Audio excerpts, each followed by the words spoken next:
What you said about in between, and this is like the edit for people who pay for the pro. This is like, but yeah, what you said about people in between and identity, and I was talking to a friend recently who said the same thing to me. Like she's Nigerian, but she grew up here, and it's kind of how the whole thing is. When you go to Nigeria, Nigerians will tell you you're not Nigerian enough. Yeah, I can see when you're here, they tell you you're not here enough. Yeah. And it's honestly the same thing everywhere. Like my girlfriend is doing a PhD on a similar topic in Spain, and it's on the Afro-Spaniards, and it's the exact same thing. Really? She's gone through the stage of like interviewing people now, collecting data and everything, and everyone still feels that in betweenness, like you don't belong here, and then you go back to your home country and you don't belong there either. Yeah. You know, so you're just like in limbo. I think so when I was talking to this friend who was saying the thing about Nigeria, and she grew up here and you go to Nigeria, I realized sometimes human beings are tribal, and everybody wants to hold their identity and say, oh, I'm this, I'm European, you know. But I feel like it's like an old way of thinking, because we're talking about Nigerian culture, and I was saying, I think the culture needs to evolve. Like there's the thing we used to do before, but I'm interested in Nigeria. That was Nigeria culture 1.0, our parents owned, and now we're in 2.0, but we're trying to still do 1.0. I'm interested in Nigerian culture 4.0. And for me, sometimes I think people are talking about what's not there as opposed to, it's kind of like if I'm Nigerian and British, they're talking about, oh, you're Nigerian, you're not British enough, or oh, you're British, you're not Nigerian enough. I like having 2x instead of just 1x. Yeah. So I can add the old and modernize the new. It's kind of like how we like the songs. I like listening to Afro beats. I like listening to Fela, but I like listening to Rema. I like listening to Fela, but I like listening to Ashake. That's a different perspective of it, because, and I feel like the reason why a lot of like the African diaspora may not see it that way is because growing up somewhere that is not your country, first of all, especially if you grew up like maybe in Europe where it's very white, you're not used to seeing a lot of black people. You don't really have that sense of community or belonging. Yeah. You know, so there's a lack there that's created, and you're going to keep trying to fill that lack somehow. You're going to keep trying to connect to somewhere. It might be your homeland. You know, you're always going to want to like connect on a deeper level. And I think the word you said was connect. Like when I was thinking about this and even read the book on the history of Africa, everybody needs to get back to their source. And everybody's looking for their source. Anyhow, it could be something, your parents, or I had this experience, we used to go here for holiday. Everybody needs to get back to their source. And that's why, for me, and that article I wrote about going to Afro Nation and the year of return, and it was 400 years since slavery had ended. And at one point, it was on my birthday, I saw people who were Ghanaian, people who were Nigerian, people who had come from Afro-Caribbeans, people who had come from Cuba, people who had come from Brazil, people who had come from America, Black Americans. At one point, I just saw everyone on my birthday in this massive restaurant, just all eating. And you see the Nigerians eating Nigerian jollof. You see the African American. Can I have the Ghanaian jollof? You know, I want to try the one. So it was just seeing everybody vibe. I could not believe it. Like everyone was just free. Nobody was like, oh, you're not African. And that's why you see a lot of African Americans saying, hey, Ghana is the truth. Ghana is the home. We're going to go to the motherland and we'll go to Ghana first. Like literally just seeing all that barriers, you know, like just. And why it was transformative for me, this was just two things had happened before that. Black Panther film had come out. That was a big one. And that was the first thing that the diaspora and those at home could unite on. This is us. You know, like, oh, this is us. There's African, there's Africa with tech. And then, you know, there's Mbako who grew up in America. That was the first thing, bam. And then the second one was Burna Boy's African Giant album. Where I remember, because even listening to the album where the whole thing, he went to Coachella and his name was small. It's like, what do you mean? I'm an African giant. And then that angst, that frustration brought out the album. And I remember listening to the album like in, let's say like this was September. In preparation for going in December on this road trip to Afro Nation in Ghana, Year of Return, Afrochella. Listening to the album, he was the headline person at Afro Nation then. And just listening to anybody, and then he goes to spiritual, and then halfway he goes, Dangote still they find money. So all the different layers of the psyche, you know, literally. And then actually traveling there for the event. And on the day when he was to come, like this first night when it was a headline, I think it was a bit late, everybody was there. And everybody was tired. It was like 1 a.m., the last act. And then when he came in, he performed like 14 songs. His old songs, back to the back. And then the new ones, and then spiritual. Everybody was singing, oh. Then he would stop, he would do a rant about Africa. Africa is mine. Then come back, spiritual. You know, and then he would have switch out, you know, go. And this was, picture the scene, it was on Labadi Beach, which is like the longest strip of coastline in West Africa. massive cool air from the ocean coming in. Everybody just vibing. If you go to the other corner, there's like loads of food places, different kinds of food. So that was just and then everybody on the stage, the breeze, everything was just perfect. And like go. I was just like, Burna Boy is actually such a performer. You know, that is his thing. He's such a good performer. But I Did think you see the was it the Apple the live? Yeah. That was wild. I think I like seeing him, and the last point about going for glory in your craft, I've liked seeing him work on that craft. Yeah. And most people in Nigeria don't realize he started a long time ago. Like he's done his 10,000. Like he used to tour America at some point with his mom on some boats. Yeah. You do get, so it was when he came to Nigeria and he was doing some stuff on Fela. Nigerians, we like to claim people only when they're successful. Yeah. When he came, they're like, who is he trying to be like Fela, blah, blah, blah. I remember like 20s, like why is he dressing up like this? And then as soon as they heard of his success abroad, what do you mean? Burna Boy from Nigeria, from Port Harcourt. This is why Burna Boy always says that. Has the angst. Yeah, because when he was I think he even left Nigeria and went to Ghana first at some point. Yes, and he was doing his thing there because Nigerians weren't really messing with his music that much. He left, he went to Ghana, And his music was, even when he left, his music was trending abroad. Yeah, but that was what Nigerians, then streaming was not as big. Yes, like when he had those songs, Under the Dark Shades, on the low. This was before on the low, like his songs earlier. So, when I like to party and do somebody. Like all here, like when I was in uni here, 20, that was the jam. Like just took me back when he was young, back. when he's here, I had my dad. He was talking about he's in this club, he's seeing this girl, he's wearing his black shades, looking at her, and he can see her like, I have my dark shades on, and I can see you. So that was like the uni vibe. We're having this Afro-Caribbean party. So then Nigerians in Nigeria didn't know him. And his sound was very different from what we were used to. It was at from the time. Whiskey, It was like Davido. because it sounded very. It had a lot of Caribbean influence in the beginning. Like that's quite nice. Yeah, a lot of Caribbean influence in the beginning, and Nigerians don't jam Caribbean music. Yeah, but now, he's changed it. Like he's literally changed it, man. I like really how he's just gone for it. Even when we're talking of touring, it's almost a mindset like, hey, I have 10 years left. I'm gonna tour. I'm gonna make this my tour such a niche. So you have the song, then you have the tour experience. Like you hear him when he plays around the crowd, Shayo, oh. Like so you get an experience of the song, you get an experience of the tour, and even that tour, there's like a video or documentary or whatever about it. So it's like different layers. And then even the thing he talked with the late Virgil when it was doing the album cover, where Virgil was like, do the album cover like a magazine. That not this song, the previous one that came, and not Love Damini, the previous album where it's like, no, I told you. This later, where it's like you're ripping off an album magazine. So it was like literally do the album cover. And then just like a magazine cover. So he then did a magazine, which was the signing thing he was doing in London. So it's interesting. But I think, coming back to what you said about, I think it's as opposed to, something I once said, anytime you have to choose between two options, I always ask myself something I once said, like, why can't I have both? Like, if I want to buy two things, right? Like, I don't know if to buy this shirt, but okay, you know what? I'm going to buy both. I'm going to get 2X. So for me, a lot of times, Nigerians, Oliver Twist.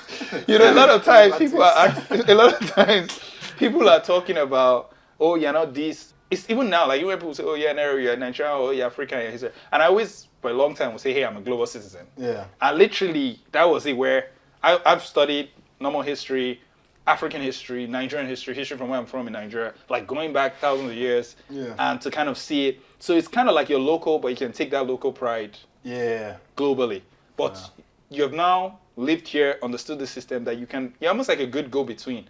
I can speak the language here, you're multilingual. Like wherever you find yourself, you're in Rome, you're speaking Roman. And I think this goes back to what you were saying about like seeing Nigerian culture 4.0, because now we who are the go-between are the ones who have to create that new culture, because honestly speaking, I'm so tired of the old cultural ways.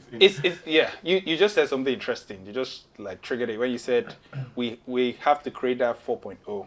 Something else I was talking with this my friend as a DJ, famous DJ here, came up with me is we don't realize that right now we're creating history. And that's one of the biggest things for me in the last 10 years, like at every point realizing the moment. Like you go to Afro Nation with friends last year, we get a house, we have an experience, like I'm going to be very present. I don't know next time I'm going to go with all these people to Afro Nation. If it will happen, me and you talking, let's do an IG live on music. We don't know, me and you going to the Oxford thing, business, you don't know the way. So I think that being present and being aware of the moment. Like right now, we're the new You know, if we talk about Nigeria, at 31, the head of state was Gowon. Yeah. You know, Buhari was a governor of a state at 28. Yeah. Like, do you get what I mean? So sometimes we forget, we are the guys. Yeah. What's the Kanye West used to say? We are the new Warhol Yeah. or Walt Disney. Like, literally, we are the ones. And now, on top of that, we have the culture, we have the education, can speak the language. You have new tools. You have AI. Yeah. Like, we have new tools, so we can produce more. We can run further. We can do more. We can optimize more. We can stream more. Yeah.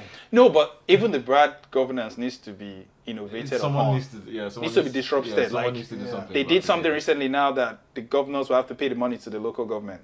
Like, now people need to talk more locally. A lot of times we think too big. Federal. People need to. And down to the people, like. yeah, a lot of things. When I was once writing and researching something about the future of Africa, and this is a slight deviation, it was about what's the big thing. The big thing was, quick summary, the big thing was when Africa had its 50th year of the AU celebration in 2013, they came up with something which is called Agenda 2063, a 50-year plan for Africa to 2063. And it came up with like 10 or 14 key projects.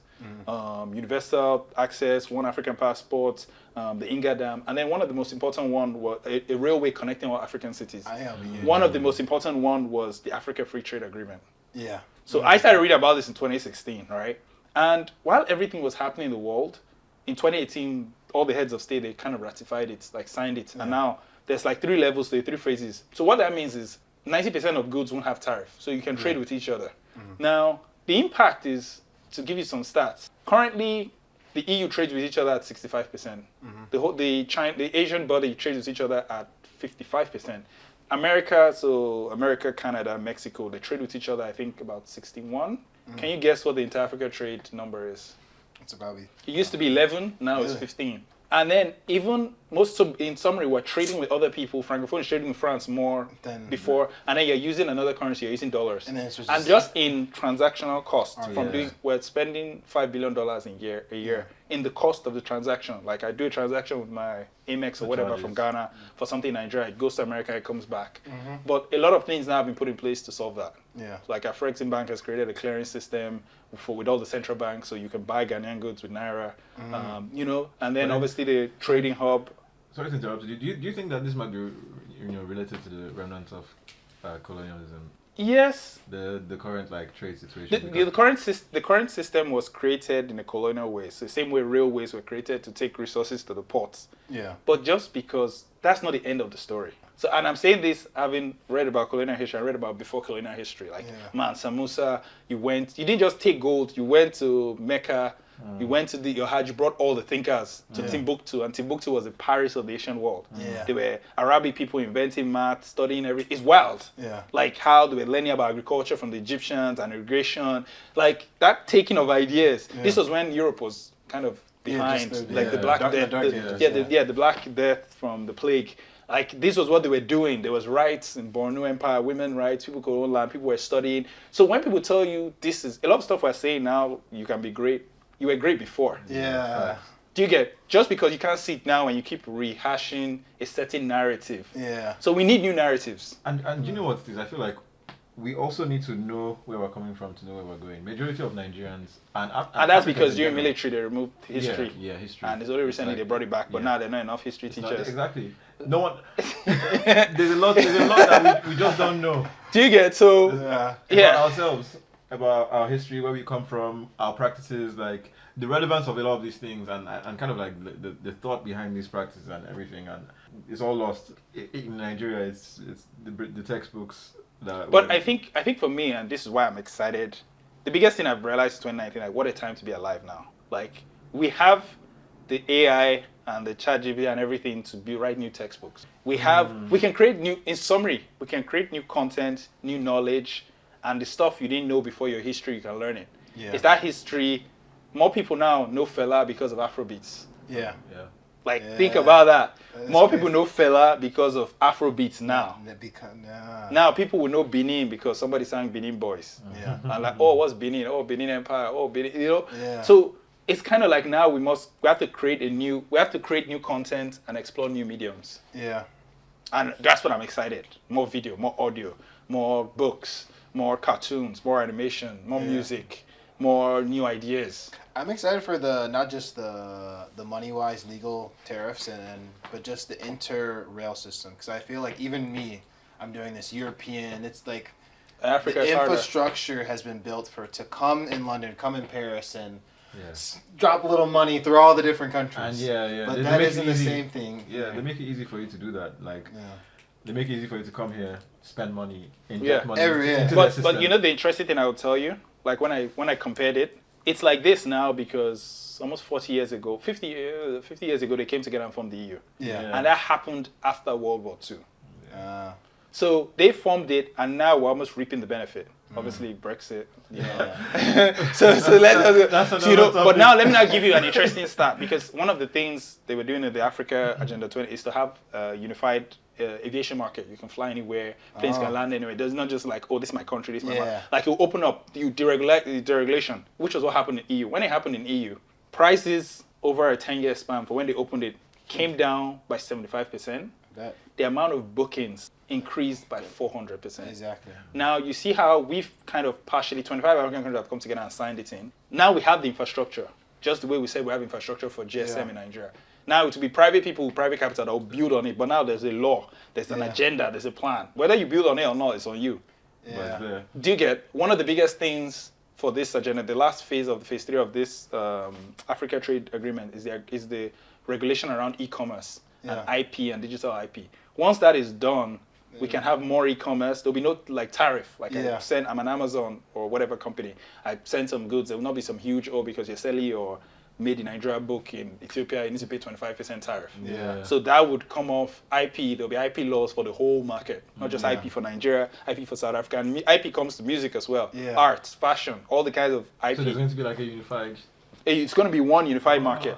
They'll remove tariff on 90% of goods. One thing that's interesting, which you're probably we may not see in our lifetime, is coming here. It's you just obviously meet people who have lived born in Paris, and my dad got a job in Germany, so we moved to Germany. Oh, now we're in London. So you see that moving around, both in terms of how they live, but then I look at, especially the women, I'm like, bro, where are you from? And it's like, part Parisian, part Jamaican, my dad's Chinese. It's like, I can tell, So, but you'll see the same thing soon. I don't think in our generation, but maybe 100 years from now, where you see because even right now, it's like, Nigerian, I want a Nigerian girl or someone from South Africa. But eventually you'll start to see it move. And I think the thing about children and things about families coming together, it breaks any barriers, that money and tariffs and legal stuff. But right now, as you said, that Africa 4.0, it has it's more Africa as a united force, both in terms of money, both in terms of people, both in terms of culture. I remember in we have a Slack work channel.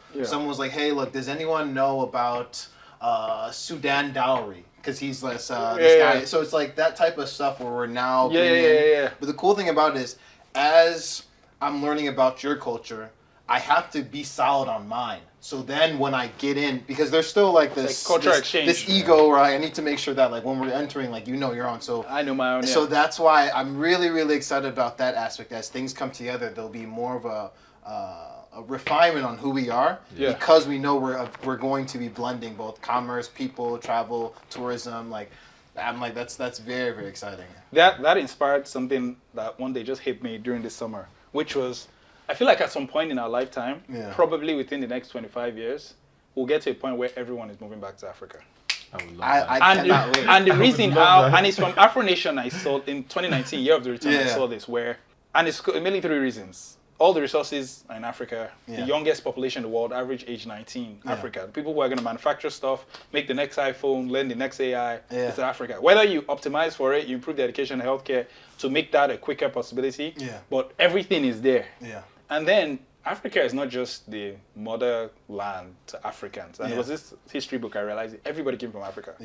So if you want to be, the way you can say you're coming to Europe, and I was thinking about it because I love going to Lisbon. I went to Lisbon and it's amazing, and you go to all these places. Here feels kind of I don't want to say old. It's historic. Historic, It's politically correct. It's historic, but Charming. It's charming, quintessential. But I'm curious about, like, when I see that stuff now, I'm like, what kind of cities are we going to build? Yeah. What kind of new buildings? Like, I want to see it. Yeah. Same way you see the National Theatre in Lagos that Burna Boy used for that his Grammy video that was trendy before he won the Grammy, and now we're talking of Rema in Benin building this Rema Dome for 25,000. I want to see the new stuff. Like, we've seen pictures of Lagos in our parents' time and 25 years old here, blah, blah, blah. Victoria Island was all signed, blah, blah. Yeah. I'm interested in the next Lagos. I'm interested in the next, Yeah. So I think that's, again, what I'm fascinated about. But at some point, I think people ultimately move to where there's opportunity. Yeah. And this move, if I think of Nigerians, when I first came here to study, a lot of Nigerians moved in 2013 back to Nigeria. When Jonathan came, Nigeria was growing at 6.8%. Yeah. Jonathan was pushing Afrobeats. The president, good luck, Jonathan. He was pushing Afrobeats music. He did a premiere of a Nollywood film in the presidential villa. Oh, really? Wow. So everybody, we had the plan for Nollywood. Yeah. So that is my own prediction. I think at some point everything will be going there. Like if you're looking for the tech companies, if you're looking for the sports leagues, if you're looking for the innovation in music, that's where. Especially as, because also even time zone wise, it's in a good time zone. Too, it has that, like, I know people go to Portugal a lot too, that digital nomads. So especially as infrastructure starts being built, it's like, I get a better quality of life. The money I make stretches farther. I feel more in touch to home. Now easier to travel, now easier to move around. It's like, oh shoot, like, because people also don't understand how big the African continent is. So it's like Europe, and you can bounce, but like it's so big, so diverse that like I really see it. So I know. There was just the last point. There was something a documentary someone did on. He's a digital nomad and travels around Africa. Yeah. So it goes Nigeria, Ghana, Morocco, Kenya, SC, right? And this was what he was saying. Like when you then go to different places, the whole thing is not just trade. Like, hey, I have this. Everybody can trade what they're good at. But it's also different experiences. If you can't get healthcare in Nigeria, you can go to South Africa. Yeah. If you can't get the right tech team, music collaboration, let's say you're in Kenya, you can come to Lagos. Yeah. I'm collaborating with Burna. If you can't get the right art scene, what's happening in fashion, blah, blah, blah, blah, I'm going to Dakar. Yeah. Like everywhere in Africa has something they're doing well. Yeah. Not just trading goods. They have something. Also the hubs, because eventually, let's say there's a medical hub in Ghana, Dakar, Senegal that has the vaccine manufacturing. As it gets so big, it gets overpopulated. Now it's like one guy's like, let me actually take my practice and go to SA. Now, because look, instead of them because that's how it eventually, you need to create the hub. Eventually, one person moves out. Now I'm the new guy. I'm taking it, and eventually, just slowly. Very, very excited for Africa as a whole in general. So it's like, and everything we're saying is already being done. Yeah. Like we're saying One Africa Trade, there were the different regions. East Africa Community, ECOWAS. About 10 years ago, the Southern African Community and the Eastern African came together and formed one community. Yeah. So now they can trade more and move more. Other people haven't jumped in on it, but that's what the whole Africa trade deal would do. Like make everywhere like one place. But yeah, that's what I'm excited for. Like everybody would just be like, you know what, I want to be chilling in the weather and just, everything. Solar energy, new stuff, as new you said books. Before, the people follow the opportunity. I think that was the biggest thing I got from the African conference. And I was like, because especially people outside in the diaspora, it's like, man, like like you said, there's an urge to go back home, to go back to community. But now also it's like, I still got to have a living, I still got to make money, I still got to do this. But now it's like, oh shoot, there's a way for a quality life, and now I actually can come back, and it's a good logical move. It's not just a move of the heart. It's like, oh, like, this makes sense, things are there. So that was the biggest thing. I was like, I actually for sure see. For me, I want to be part of history, not just to go back and reap the benefits. I actually would like to lose some money, get my hands dirty, figure that whole thing out, and like be a part of the building. Yeah, I even just think that's where the action is gonna be. And just what you said, lose money. Remember I sent you a video. Remember I sent you the video of Diplo with Architecture Digest when he was showing his house in the Caribbean. Yeah.